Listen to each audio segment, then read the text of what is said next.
So we've got more of a diamond-shaped coil that takes us here. Now, in my wisdom, I should have actually marked how long this was. If I had a bit of string or something, I could actually work out how long it was. I could use my stick, couldn't I? It's longer than my stick.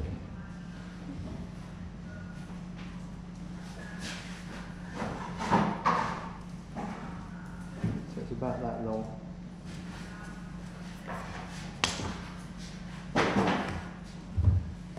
Give yourself a little bit more. I'll have to see if it does fit.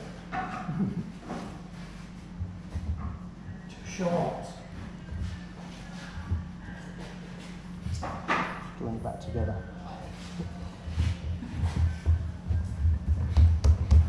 I'm going to write a scathing YouTube comment about this. You are?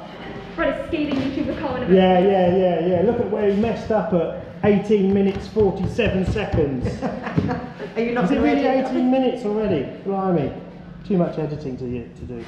So when you turn it over, you've got to make sure that your chamfers, so you actually, like what I did there was I turned it end to end. You don't want to be turning it like the way I just did it. You want to be trying to flip it that way, because then that way you'll get your chamfers on the right way around.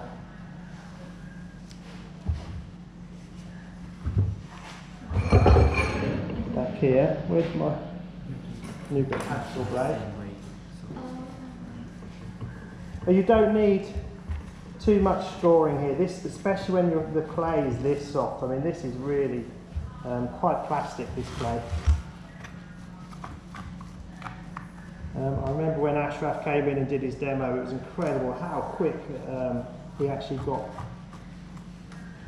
quite a big vessel. Within an hour he was, but he always has 3 or 4 pots on the go. I know I always say this, if you're doing stuff like this, preparing and having 3 or 4 vessels in different stages is really good. Because you can be working on one, it gets a bit floppy, put it to the side, work on the next one.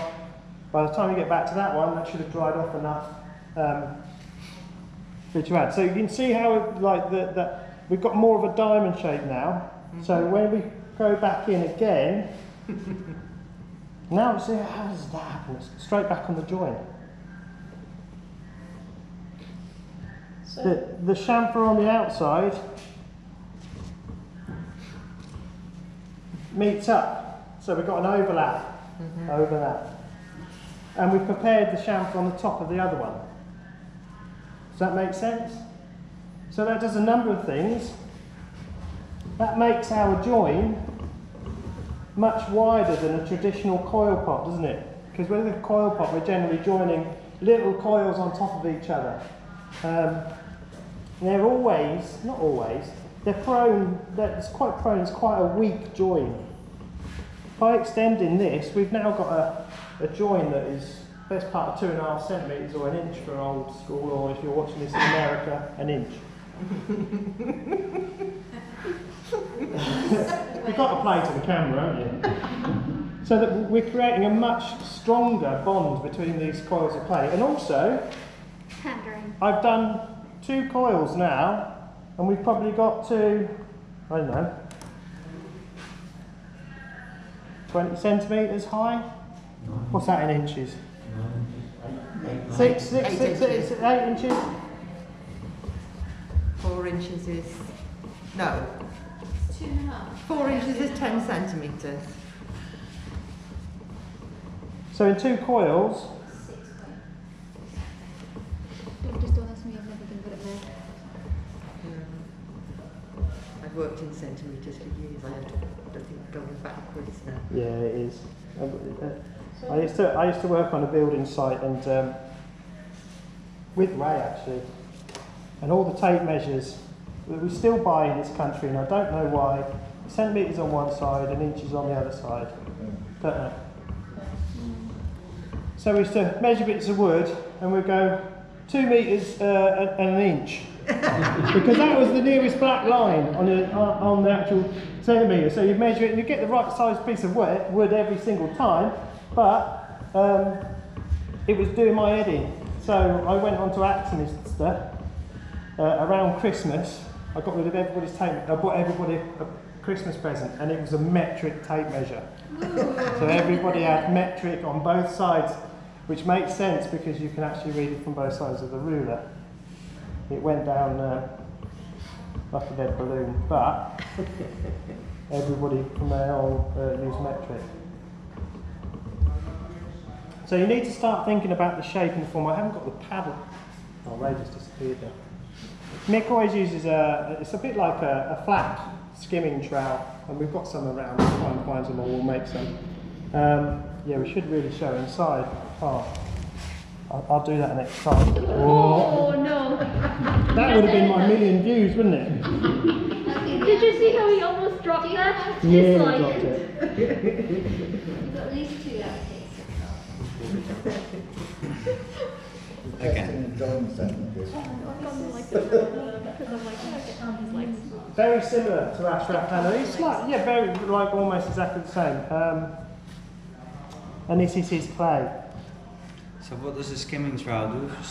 It's a little piece of wood, and it's just really nice. I'll try and find one before we finish, and I'll show you. Very good for shaping and forming afterwards. So I'm just preparing my join again. And we'll go in and make the next coil, which is almost the length of that. So are you being careful to have the horizontal joints in different places, like if you were No, I'm not. No, I don't. It'd be you'd be very unlucky if you coil built a pot this big and every single horizontal, vertical joint was in exactly the same place. I mean, you can be mindful of it, but the important thing, like when you start off making any vessel, the first bit is you're just really roughing out the form.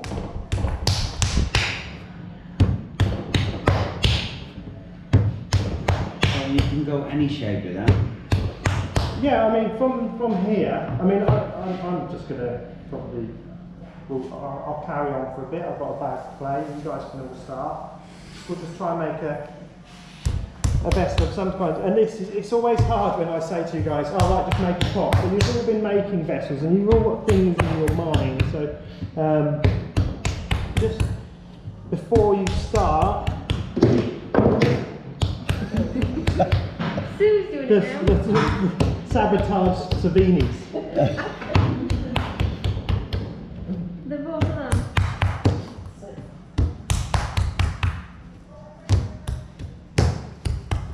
Sabotage.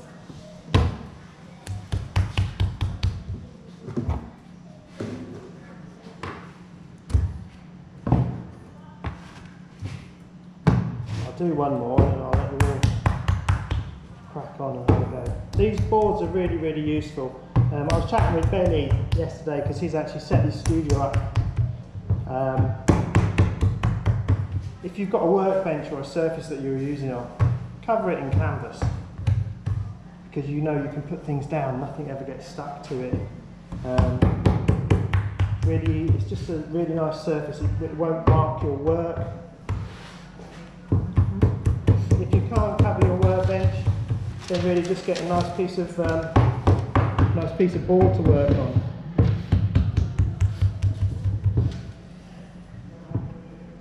So we're just using the edge of the board to line up, and then it's the flat.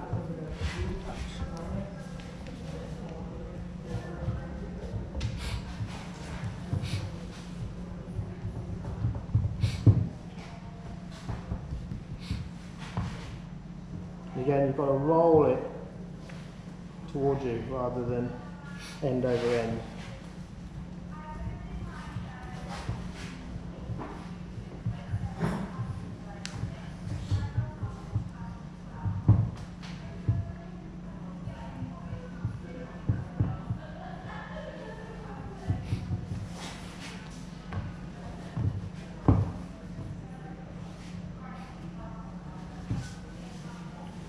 Keep losing habits of that blade.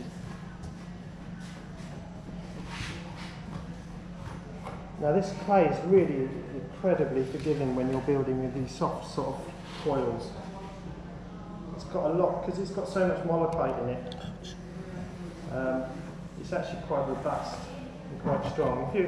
If you get to this sort of height, obviously I'm using gravity to aid me, so I'm going straight up. If you're starting to go out like this probably just collapse straight away. So I'm trying to make it quite a slender looking vessel. Let's bring it back closer again.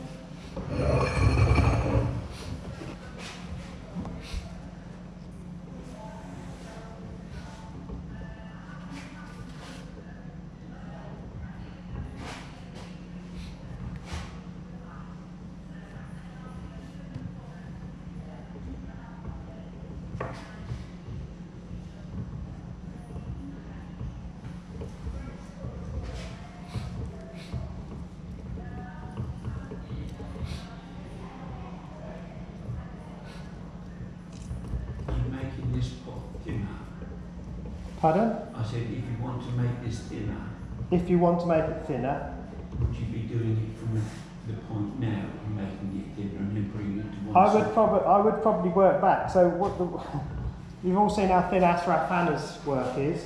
The reasons why you find the odd hacksaw blade, bits of RAS surfform blade in there, is because he waits until his work is leather hard and he just pares it down. Right. So his work actually starts quite chunky, 10 mil, maybe half an inch thick, and then just, which is hence why we get so much reframe, because he builds and files back. And I'm also, like, you probably think that the coils that I made there were quite thick, but in doing this I'm also lifting the clay up slightly. So I'm thinning the walls of the clay. I've lost my thing again. So by doing an upwards motion, I'm actually making these walls quite thin. If you do get into making in with this technique, a banding wheel is vital. You can see the difference that makes if you were to do, or you can put a bat on top of a bat and it will help it spin. But if I was to put my pin wherever my pin is, can't find. If I was to actually stab that through, it's probably less than a centimetre thick already, which isn't that thick for a large vessel in this state.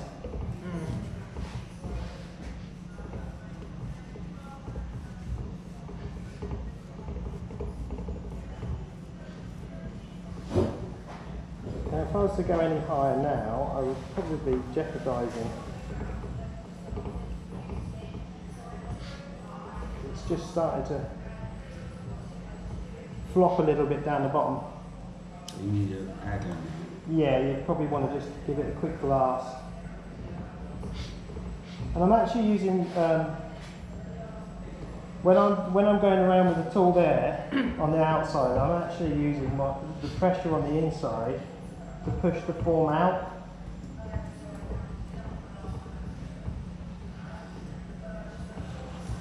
So I am doing as much work on the inside as I am on the outside. And I'm starting to get wobbly. If it's got really wobbly, you just cut it off the top to make it level again. So we'll leave it there. I'll get Benny's hot air gun out in a minute and dry that off a little bit. But now it's over to you guys. So how many coils was that? That's 3 on top and a small one on the bottom. Okay? Does everybody reckon they can do that? Yep. Yeah. I'm still going to be here to guide you. There's probably only one of them though, isn't it? Pardon? There's only one of them though. There's 4 there. Okay. So there's 5 of those. The edge of the wooden tables are good, but if they start getting damp, you just dry them off with a hot air gun. Okay, so we've got 5 of those boards. I'll try and find the other board. And then what have I used there? I haven't even used a quarter of a bag of clay there probably. Also, utilise, don't sort of, if you struggle to make coils, just use this coil as a starting point.